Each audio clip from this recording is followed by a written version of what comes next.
Good morning, New Brunswick. This is Charlie Cradaville with New Brunswick Today. I'm joined this morning by our mayor, Jim Cahill. Thanks for joining us this morning. Pleasure being with you, Charlie. Pleasure's all mine. So we've got a lot to cover. It's been a little while. First things first, the President of the United States. We previously talked. You said there might be some things that could be beneficial to the residents. You said you were hopeful that the dialogue on immigration would be fruitful. Here we are in September. What's the verdict? Are we going to have? Is anything good going to come out of this administration? Hope is not always results in positive endings. Now the dialogue has been less than satisfactory. There's really been no movement in any positive way, and you can take the term positive any way you want, and see where we're progressing with a really effective, sensitive, and passionate immigration policy that makes sense. So the failure to move the ball down the road in any meaningful discussion on that subject matter, and actually not only not move the ball down the road, but take several giant steps back, with DACA announcements and tweets, and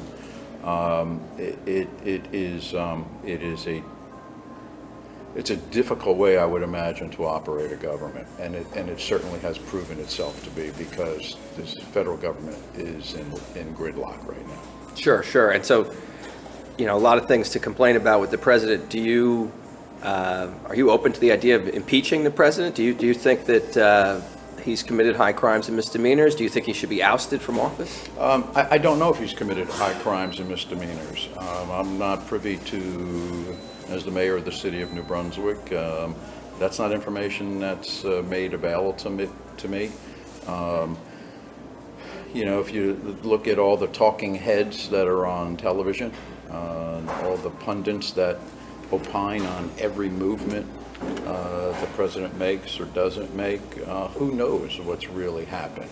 I am pleased that there is an investigation that's being undertaken. While it may be somewhat limited in scope, it is nevertheless broad enough to look at real areas that certainly raise an eyebrow at a minimum. And I'm sure Mr. Mueller will be thorough in his investigation. If his investigation leads to allegations that there were items that conduct or misconduct or lack of conduct that calls for impeachment, then we ought to move forward. If they don't, or if there is no real evidence of it, then I don't, calling for impeachment when there's no impeachable items, I don't know that it's where we should be putting our energy. What I would suggest is this serve as a reminder for all of us that it is more important for us to put our energy into the election process than it is into the post-election process.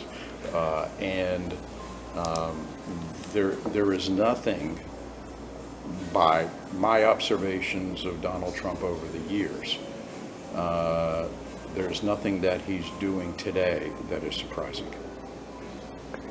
So, speaking of elections, we got one coming up this year for governor. Mm-hmm. We've basically endured 2 full terms of Governor Christie, and now there's some candidates running to replace him. You're supporting Phil Murphy.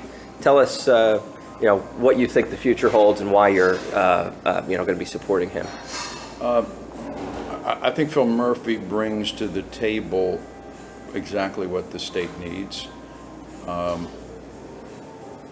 We need to have a caring person, someone who across the board is genuinely concerned about the lives of people and the improvement of those lives. Now, obviously, with that said, there are some of us who need more help than other people, and I think Phil Murphy gets that. And so it doesn't matter what issue you're picking, you know, whether it's jobs, housing, those types of things I think are going to be reviewed, not with the initial perspective that we can't do that. It's going to be, we should do that, now let's figure out how we can. But what I think is equally important is that there's an understanding that in order to do that, you need a strong economic base. That the provision of government service is not without cost. So if, and Phil Murphy brings that to the table. He's got sound fiscal understanding. If there's an ability to get the pendulum swinging in the other direction in the state of New Jersey to establish a stronger economic base than we have today, to really do economic development in a way that creates jobs across the board for all income levels. I think Phil Murphy gets that, and I think he's, not only does he get it, but I think he's got a vision and a capability to get it done, and it is through that process that the governmental services can improve to reach those that are in need of them. Okay, Including the middle class, so that that job advancement, job movement, ability to increase wages, stabilize taxes, all of those types of things are critically important to all of us. So when I say those in need are not just the most vulnerable in our society. They're all of us. Wanted to talk about another statewide official. We might need a new senator soon. Senator Menendez is currently being tried on the crimes he was indicted of. Do you stand by the senator? Do you support him through this time, or do you think that he should step aside? Senator Menendez has been helpful to the city of New Brunswick since he's been in office. He's been an elected official that has been approachable and that readily understood the needs of the city of New Brunswick and its people. And for those reasons, I stand by Senator Menendez. But having said that, he is charged with serious crimes. And that there is a process for that to play out. And if at the conclusion of this he is acquitted, then he is innocent until proven guilty. And I think he would be deserving of credit for that, and his image should not be tarnished. On the other hand, if he's convicted, then that creates a problem. And I don't condone in any way, shape, or form activities of others that are illegal or inappropriate. So, I'm a fan of Bob Menendez and have been for a very, very long period of time. I'm not a fan of what he's accused of having done. I don't know if he did what he's accused of, but in our system we have to abide by what the jury decides. If the jury decides he's not guilty, so be it. If the jury decides he's guilty, then that's a problem. Yeah. So if he were to be found guilty, you would call on him to resign? Candidly, I would hope for the timing of that to work well. Because you wouldn't want Christie to be able to replace him. I prefer not. With issues such as healthcare, seemingly coming up every couple of weeks for an emergency vote on something that a lot of people don't seem to quite understand in the Senate, without real discussion across the aisle on real solutions to what areas of Obamacare need to be fixed, or how you could even start from scratch, but take the advantages of what Obamacare provides and reduce the limited areas where it creates problems. It seems to me that it would be best if there was someone who was more open-minded than just jamming through legislation would be helpful. In addition to that, Governor Christie has a few more months in office, and he certainly has the power to make that appointment if the timing comes. Appoint himself, even. Yeah, he could. But I believe he could. I don't know that for a fact, but I can't think of a reason why he wouldn't be able to.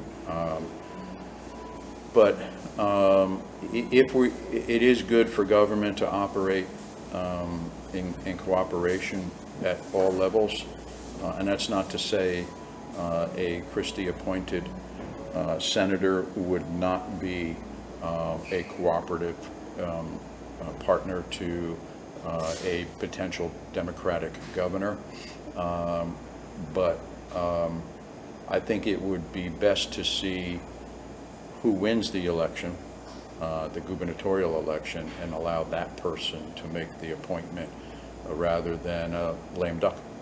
But having said that, if it falls on this is no different than the appointment of a Supreme Court nominee in Obama's lame duck session last year, that it is his power. If there's an opening, he should have been given the opportunity to make the appointment.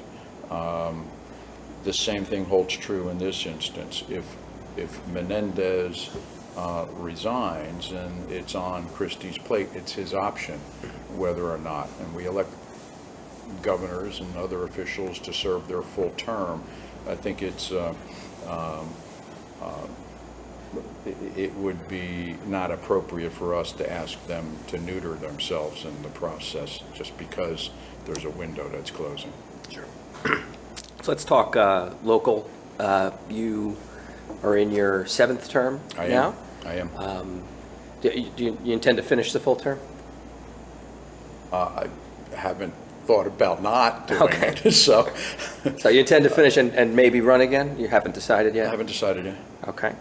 Tell me, if you were to go for another 4 years, what would you hope to see happen in those 4 years that you haven't already, kind of accomplished? Well, our objectives really never change. So I don't often talk in terms of specific items, like I want this thing to happen.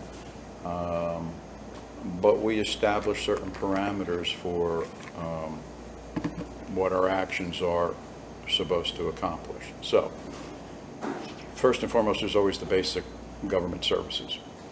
People want their garbage picked up. They want their recycling to go away when they put it out in front of their house or apartment or office building. They want their parks to be usable. They want their schools to function well. They want their water to come out of the taps fresh and clean and drinkable. They want their roads repaired, etc. So they want they want to be safe. So they want the basic service. So our goal is always to provide the absolute best in services at the absolute best cost. But beyond that, there's trying to make sure people have that everybody that lives in the city of New Brunswick has a clean, safe, and affordable home that they can live in. And that's true of all income levels and for people who don't have any income at all. It's about providing the opportunity for quality education for all of our kids, and that includes the city governmental support services like involvement in after-school programming, preschool programming, et cetera, and mentoring programs that the city partners with the schools on to make sure our kids have absolutely every opportunity to develop that they can possibly have. It's about creating jobs for people. It's It's giving people the opportunity to make a better life for themselves and their families, so that they can continue to do what most people want to do, continue to improve their lives. It's about creating accessibility to a healthier lifestyle, and nutritious and affordable food that's provided to them in a just way, so they're not on a food line somewhere, or some way that they're stigmatized by not being able to have access to those types of things. And it's about being a welcoming place for people to be, including people new to this country, and paying respect to our 300 plus years of being a welcoming port of entry for those around the world, so that people can, both that are here and that are new to here, can seek a better way of life, and for us to be a partner in that. Sure. And so the flip side of that would be if you decide not to seek another term. You've already said you wouldn't want any higher elected office, but what would be next for you if you do step aside from this job you've held since 1991? Would you just retire, or would you maybe... Haven't thought about it. Okay. I'm busy doing what I'm doing, and it takes a lot of my time. So when I make my decision, whichever way I make that decision, it will be based, I'll have time, if I choose not to run, to figure out what I'm going to do. Okay. If I choose to run again, then I'll be busy doing what I do every day. So the big redevelopment project going on right now is the Performing Arts Center. So the theaters have come down, and they're going to be replaced with a new skyscraper. The Parking Authority borrowed some money to build their portion of it. Yes. Right? They borrowed about $23 million. Somewhere around there. And do you know where that puts the Parking Authority in terms of their total debt load? It's nearly $400 million now, right? Could be. I don't know off the top of my head. Okay. Do you think that that's a healthy amount of debt for the Parking Authority to have, considering it's only about $35 million a year agency? In all of the assessments that we do, the debt that they acquire, we look at how we're going to amortize the debt. And so long as there is sufficient funds available from the project or prospective users to amortize that loan, then we are comfortable with it. The critical part of this is that the Parking Authority is not only a necessary partner, but they're an advantageous partner in projects like these, because they need to be parked. So if you build the Performing Arts Center and you don't provide parking that's going to service some of the operations of the Performing Arts Theater and the residents that are going to be above it, then the project will not be successful. So you don't willy-nilly say, well, let's just throw on another 23 million and see what happens. There's a fiscal analysis that's done to see what risk there is, how advantageous the project is, how you would achieve that goal without that, and then will there be the necessary funds achieved from the project, and parking fees that will comfortably amortize the debt. The analysis said yes. So that's the reason for it. Okay, and I want to learn a little more about why we have a parking authority at all in the first place. So it's been around almost 70 years. It's had its share of successes, but also struggles. It's the company they rented to for the fresh grocer supermarket burned them for $1 million. They've had a couple of theft scandals in the time that I've been covering them. Just last week, my ethics complaint against their attorney was successful, and he was fined for ethics violations. What's the point of having a separate entity to be the authority for parking? Why not a model like a parking utility or a parking department or a transportation department, or something that would be more under the purview of City Hall instead of an independent autonomous authority that's able to rack up this much debt? Well, I have a different perspective of the parking authority than do you. And while you may think that the attorney getting an ethics violation makes the parking authority unsuccessful, or you may think that a couple of guys who were collecting cash makes the parking authority unsuccessful, but the operation of the parking authority has been highly successful. And let's use the Fresh Grocer as a point in case. If not for the parking authority, and of course other partners, we would not have realized a Fresh Grocer coming into town. And we would not have had a 50,000 square foot grocery store here servicing the residents and others in the city of New Brunswick, and located probably within a 10 to 15 minute walk of 75% or so of the residents of New Brunswick. Those are guesstimates, but it certainly is accessible where it is. The selection of the Fresh Grocer, while a team effort at the end of the day, was my call.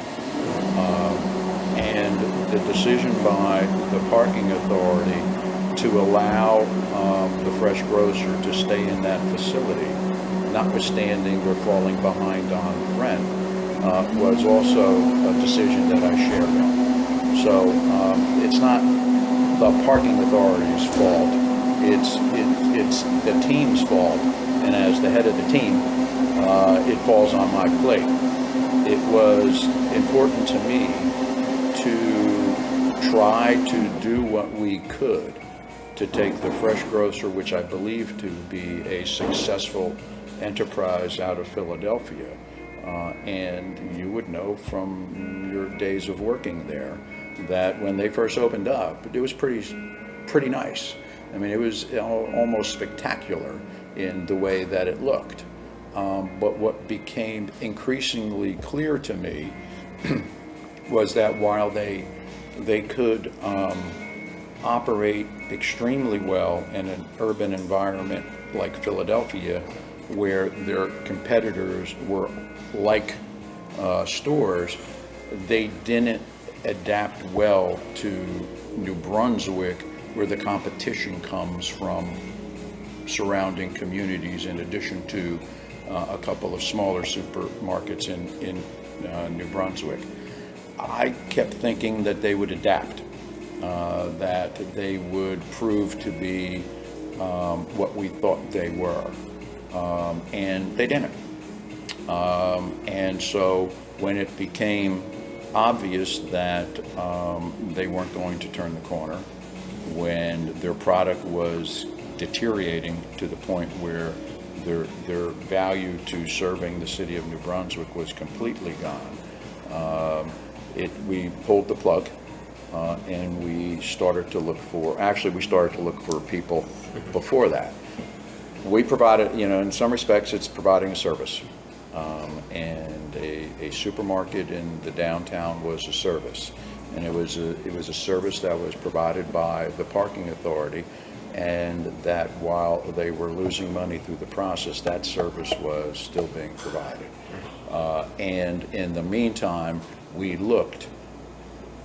started to look to see how we would provide that service in a better fashion than we had in the past. I'm not happy that we lost $1 million in it, but I am not unhappy that our plan resulted in a successful grocery store in downtown New Brunswick, albeit not Fresh Grocer, but Super Fresh. And what about the city's credit rating? So when the parking authority borrowed money for that project, the supermarket and the Gateway project, the credit rating was downgraded. No? No. We have maintained an A- credit rating, which is what we've had, I believe, since I've been here. I don't know that to be true, but to be completely accurate, but I can't think of a time But that we weren't. it was not affected by No. the borrowing in 2010? No, we just went out to bond ratings as part of the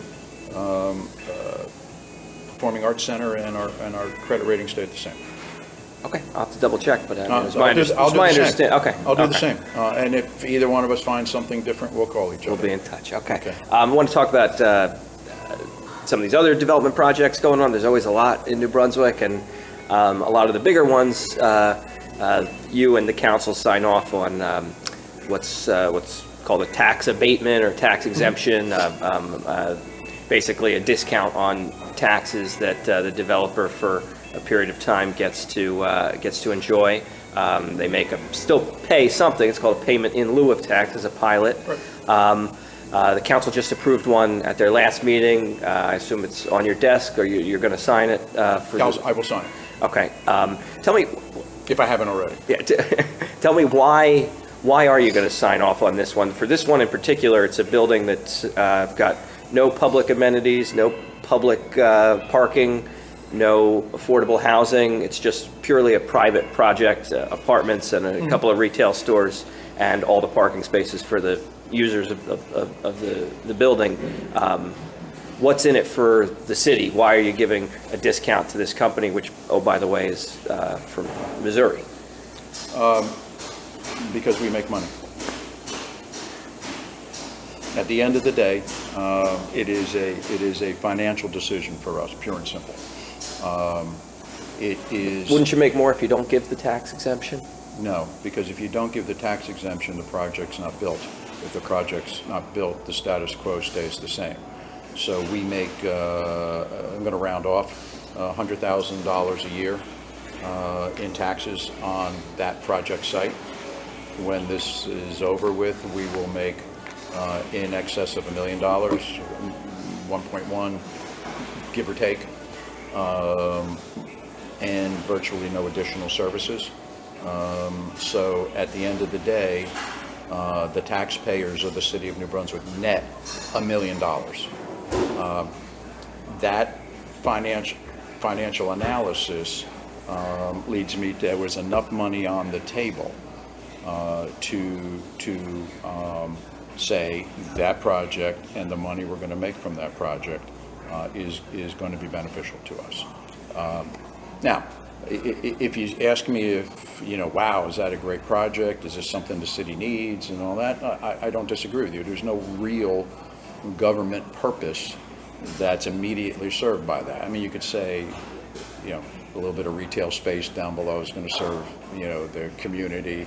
That housing for college students is a worthwhile goal and all of that. But the creating different options for student housing in the city might be a worthwhile goal. But at the end of the day, it is not a direct governmental service that's provided. So, but if $1 million comes to the city of New Brunswick that would otherwise not come, and the project is a good project, just because there's no governmental service provided doesn't mean it's a bad project. Then I think I have an obligation to pursue it, and that's what we did. So the process, I mean, there's two ways of looking at it, and the easy way is, why should they pay less than us? And I get that, but at the end of the day, if there's $1 million that come into the city of New Brunswick that would not come in but for the pilot, then all of us are paying less because we have $1 million more in the city's till to help defray the costs of the services that we provide.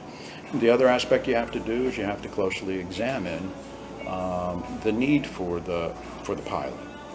Can the project be built without the benefit of the pilot? And that's, as you do a thorough analysis of the construction costs, the land acquisition costs, the income, the projected income and expenses, and you look at whether or not there's likely to be a reasonable return on the developer's investment, and you say to yourself, they need it or they don't need it. If you truly believe they don't need it, then you don't give it. But if you think they do need it to get it done, and if there's enough financial reward, if you will, to the city for the project, then you give it. Okay. And so, under state law, there's a maximum amount of time you can give the exemption for. It's like Yes. 30 years. And, Yes. and in virtually every case, your administration gives the full I think 30 years. Why not 5-year, 10-year? The statute only, other cities do that. if I'm not mistaken, the statute only allows for a 30-year pilot in those types of circumstances. There is a 5-year pilot that I'm not sure this project qualifies for, but it's more typical in smaller developments. And in the 5-year pilot, there's you pay 20%, there's a 5-year phase-in. Yeah.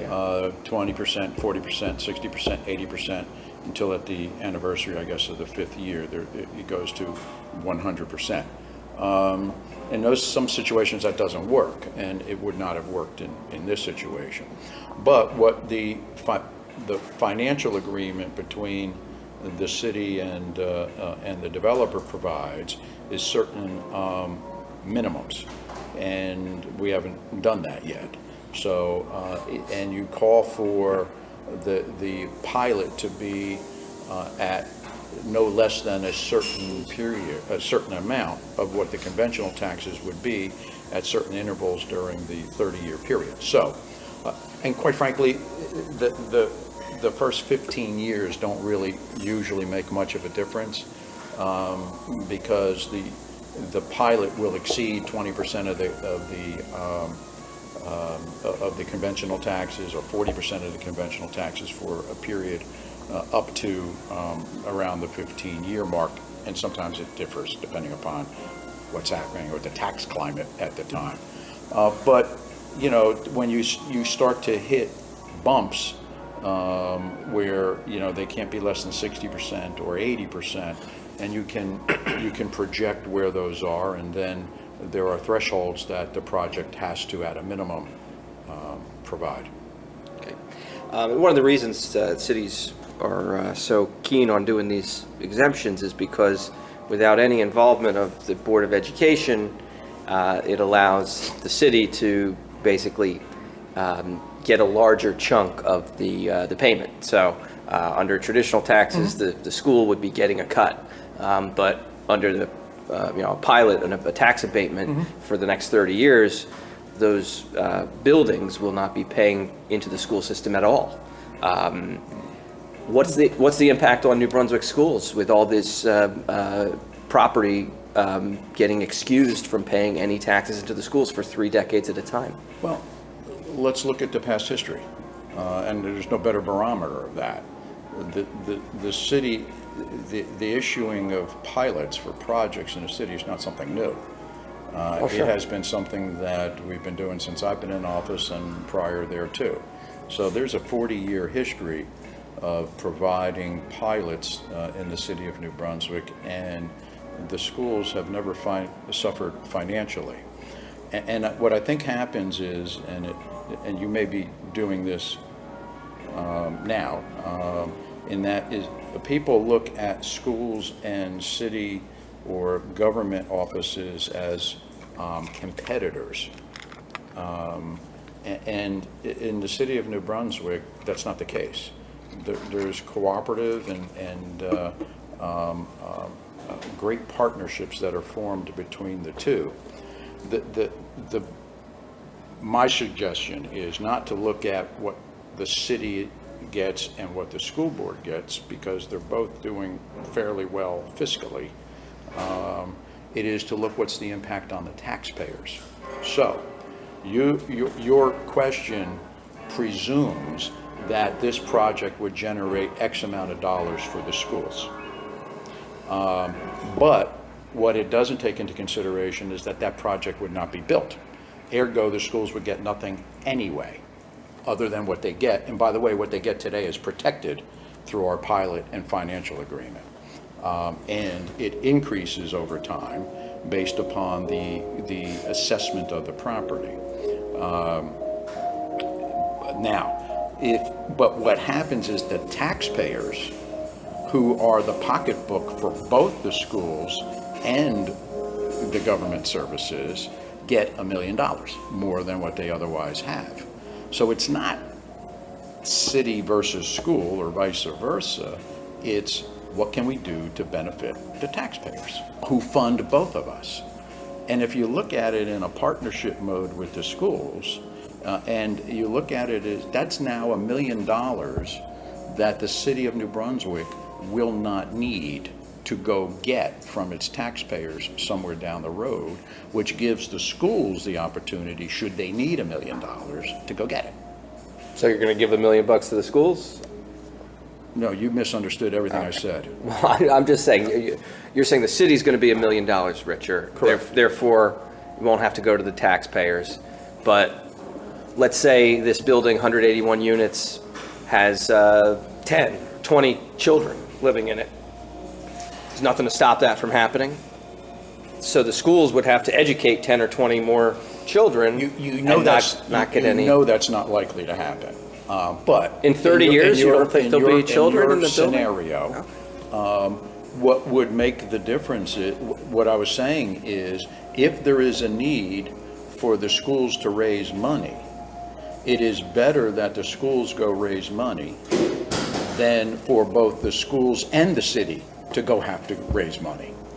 So if there's $1 million more available to our taxpayers, we should take advantage of it. And if that money goes to the city, that's good. If it goes to the schools, that's good. But it's the taxpayer who benefits at the end of the day. I'd like to change gears to New Brunswick's got a very diverse, vibrant community here. A lot of folks originally from Puerto Rico, and also a lot of folks from Oaxaca, Mexico. Both places have been affected by natural disasters recently, earthquake in Mexico, and of course the hurricane in Puerto Rico. Tell me about the Puerto Rican community here in New Brunswick. I know that you work with the Puerto Rican Action Board, and ultimately, how can folks here who want to help contribute to helping Puerto Rico get through this? Well, I wouldn't limit it to just Puerto Rico. I mean, unfortunately, there's been disasters that have happened all over our country, all over the Caribbean, and in Central America. So because of our diversity, we, I suppose, have extra sympathy for those that have been the subject of catastrophes across the board. So the position that we've taken is for folks to contribute to the American Red Cross, great organization that can be anywhere and everywhere, and for them to indicate where they would like their contribution to go to. So if you're, and I'm not going to presume that if you're Puerto Rican, you only care about Puerto Ricans, or if you're from Oaxaca, you only care about Oaxaca.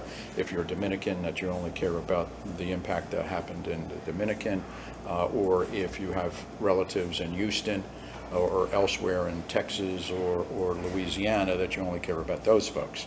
But for a government to mobilize, and or any entity to mobilize and to get those types of goods that, bring us diapers, canned goods, etc., and try to get those delivered to 5, 6, 7 different locales that are all desperately in need. To me, it makes sense to take, if you have a willingness to give, regardless of your connectivity to those areas. But if you're just a caring person, put it in the hands of those that know how to take care of those things and to identify where services are needed most in each individual location, and make a contribution to the American Red Cross. Do you think Puerto Rico should be a state? I certainly have no problem with it. I could see real benefits of it, but like most things, when I haven't really given something all the advantages and disadvantages to it, if I haven't heard what the Puerto Rican government thinks it wants to do, whether it's advantageous or disadvantageous to them, I'd really like to hear from both the U.S. side and not that Puerto Rico is not part of the U.S. side, but the statehood side, if you will, and the Puerto Rican side as to the advantages and disadvantages. It may be that Puerto Rico doesn't want to be in it, but I'm not familiar enough. I certainly have enough Puerto Rican friends that can ask around. I can ask around. Okay. Back to New Brunswick. I know everybody wants to know what's going to happen at the Farron Mall site. Oh my God, so do I. And I know the county and DevCo are making a push to actually try to get Amazon to put their second North American headquarters the city here. might be making a push on those lines. And the city as well. Tell me why do you think New Brunswick is a good fit for Amazon huge headquarters? Well, if you look at the bid specs that were put out by Amazon, and they look at what they're looking to accomplish, New Brunswick checks all the boxes. And so if you're looking to be, and all the, they said they wanted to be within 45 minutes of a major airport, that they wanted to be close to mass transit, that they wanted a atmosphere that's walkable, that they wanted to have working relationships with research facilities and universities, that they wanted a strong pool of workforce. New Brunswick fits the bill. So it is for us as a city a worthwhile pursuit. We have the ability to deliver what they need.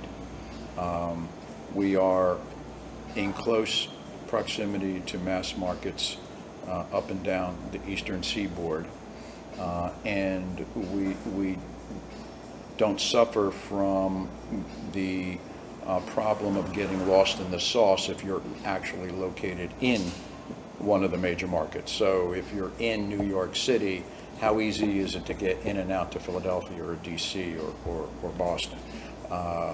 How easy is it for you to partner with a university and research facility, institution? While mass transit is certainly available in a New York City or a Philadelphia, et cetera, how easy is it really to get there? How easy is it to access the mass transit once you're on it, as you're going to it? So if you're looking to get the benefit of an urban environment that is a livable city that has much to offer, and business is first and foremost, then this is then we're an option. Even at the end of the day, if we prove unsuccessful, and there's going to be a lot more unsuccessful applicants than there will be successful, it is a good exercise for us because it allows us the opportunity to really sharpen our pencils as we go through the marketing of that site. Okay.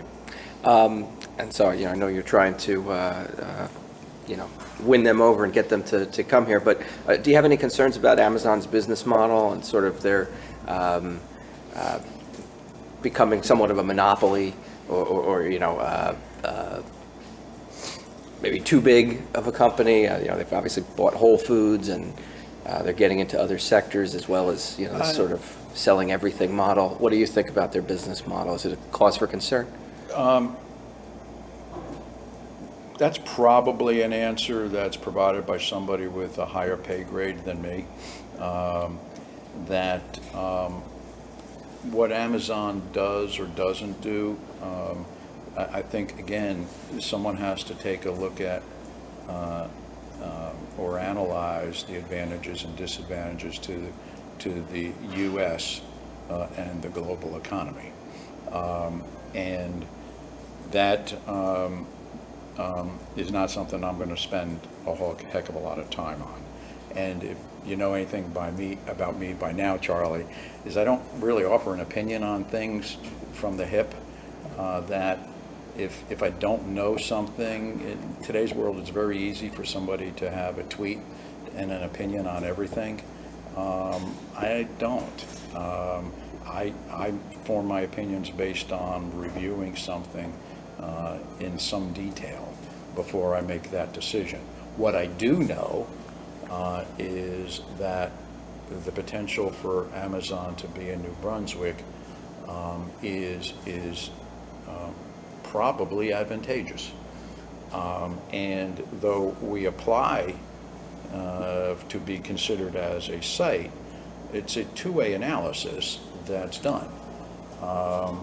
It's not, I want to be in the hunt, but that doesn't mean we've signed off on anything. So we need to this is in response to an RFP. So we respond to the RFP, then we need to know what they really want to do, and where they want to put it, and how they're going to conduct business in the city of New Brunswick. So we are not selling our souls for this project, but it is an opportunity that we ought not pass up to make sure that something that is probably going to be significantly positive for us and for New Jersey, that we don't give it our best shot. But then comes the real, this is hard, but it's the easy part. Right, this is just the hard first, part comes down the road. phase. Okay. So over in my neighborhood, there was a sewer project that was done, and Yes. There was a case. Unfortunately, the city lost in arbitration with the contractor named Marvek, Yes. who I guess they hadn't even done a single day of work on the project, but got into a dispute with the city, took it to arbitration, and then the city was on the hook for an award of more than $1.2 million, almost 1.3. Yep. Tell me, how did that happen, and what steps is the city taking to prevent those types of situations? This was a case that I wasn't able to cover because it's all done behind closed doors in arbitration. So is that something you're getting rid of the arbitration clauses in some of these contracts now? I don't know about that. We'll have to re-examine. Arbitration process is set aside that it happens behind closed doors, and I wasn't aware of that, to be honest with you.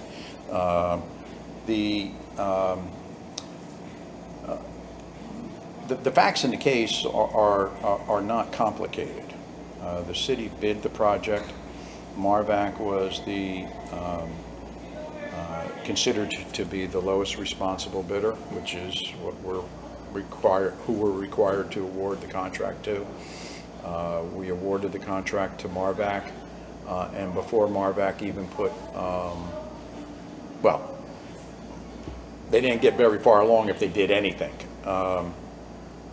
They came back and looked to do a change order to the contract, increasing the contract amount significantly. And forgive me for not recalling the exact number, but it's $1 million. I mean, we're talking real money. Yeah. And that it was because that they learned that there was a greater difficulty in the excavation that they were going to do. There may have been some other things, but the biggest component that I recall was that there was more shale, hard rock for them to dig through in order to do the sewer line improvements. And as a result of that, they wanted to charge us more money. We said no. You had a contract, you had the opportunity to do due diligence. in advance, and you opted not to do that. We thought we were in pretty solid ground, and across the board, our consulting engineers and city administration officials, myself, our legal staff, all felt that we were on, just use a pun, rock solid ground. So we tried to work it out, negotiated different options, maybe an alternate way of getting things done, but we remained unconvinced that we should pay an extra $1 million or so, and that any of the options we were pursuing were worth pursuing, particularly with Marvac. To say the least, the relationship soured through the process, and somewhere at or about a year after the attempt to, or the award of the contract, we terminated it. It appears that while we may have been on board, that we may have been on good grounds to terminate the contract, our methodology in terminating the contract was what the arbitrators found to be somewhat lacking. So what have we learned through this process? Before we get to that, what we've learned is that when we believe we're right, we should stand by our principles, even though it may cost us some money at some point in times, but that when we look to terminate agreements, et cetera, that we need to do that in a particular fashion. Having said that, what we also learned is that the economic disadvantage to the city in this case is not as much as the arbitration award. And I haven't really broke it down, to a finite number, but instead of it being in the vicinity of 1.2 or more because of the legal fees, et cetera, the number's closer to about $500,000, which is real money. But we were able to award the contract to another entity. That entity provided the services at or about the original cost of the contract we were going to award to Marvac. So at the end of the day, the money that Marvac got would have been close to, if not, the amount of money we would have paid them had we just gone forward. So if we decided to just do business with Marvac and just give them whatever they asked for, we would have been in at or about the same shape. So a lot of agita, perhaps some exposure to additional payment of funds, but candidly, we were right. We were right. What I'm less, while I share your concern that the arbitration process is not an open process, and it ought to be. At least I think it should. And I don't know if arbitration policies allow for that. But in our agreement, one of the advantages and disadvantages in arbitration process is if you call for binding arbitration. And if the contract provision calls for binding arbitration, there's no recourse. You've agreed. Right, you can't appeal. lose your right to go to court. You can't appeal. Yeah. I guess that's good if you win, and it's bad if you Sure. lose.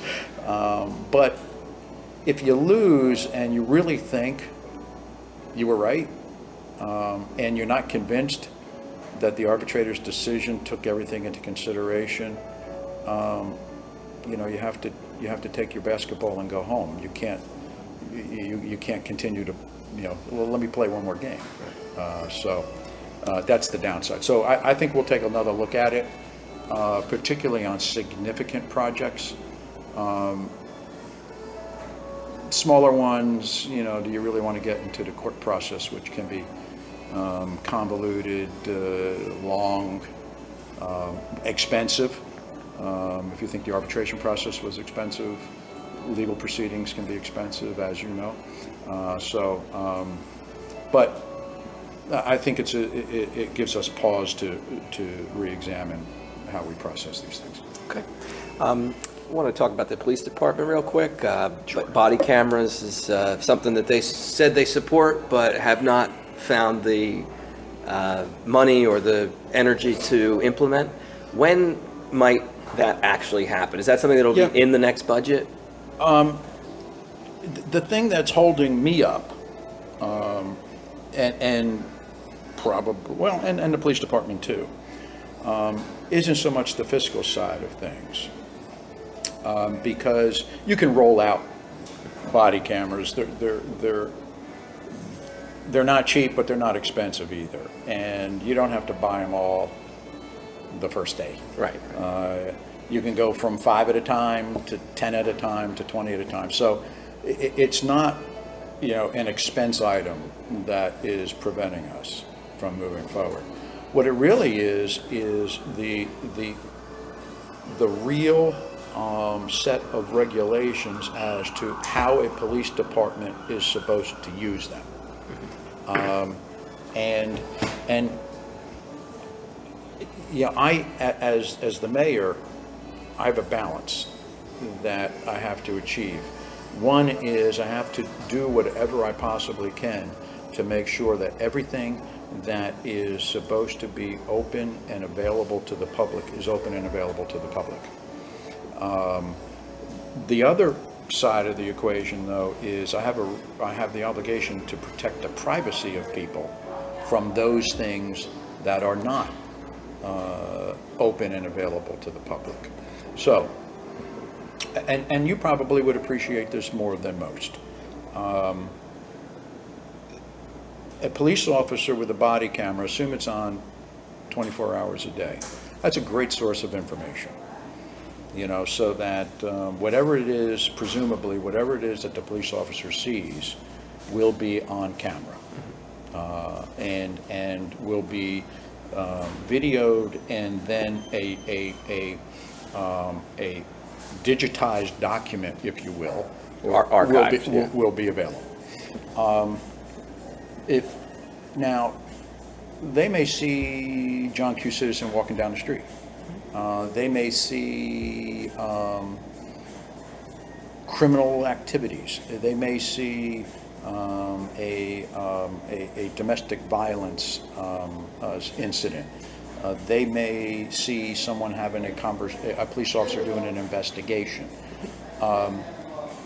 But let's just take the police officer walking down the street. If you or anybody else, Oprah's, I want Officer Jones's body camera video for his entire shift for the last week. I don't know what's on there that at this point, in the absence of real strong guidelines from the AG's office, what's available and what's not available, what can be made public and what can't. Is everybody who happens to be in the camera view, if you will, of the police officer something that should be made public? I don't know. Did everybody who walked down the street that day sign up to have their everyday living now, their everyday activities now scrutinized by the public at large? I don't know. So I think that we need to get a better handle on it.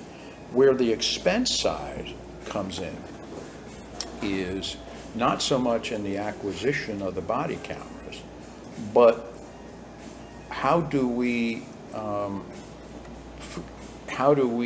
cover that fine line between rights of privacy of citizens versus the right of the public to review documents, and how much time, energy, and money do we have to pay to redact those parts that are not open to the public to protect the privacy of people? And we haven't been able to wrap our hands around that. Well, who's working on it? What can I do to help? You can get the Attorney General's office to try and come up. They have guidelines. They do, yeah. But they are not. If you look at them, you'll see that they were an initial attempt to get something out and get it out quickly. But at the end of the day, it doesn't answer all those questions.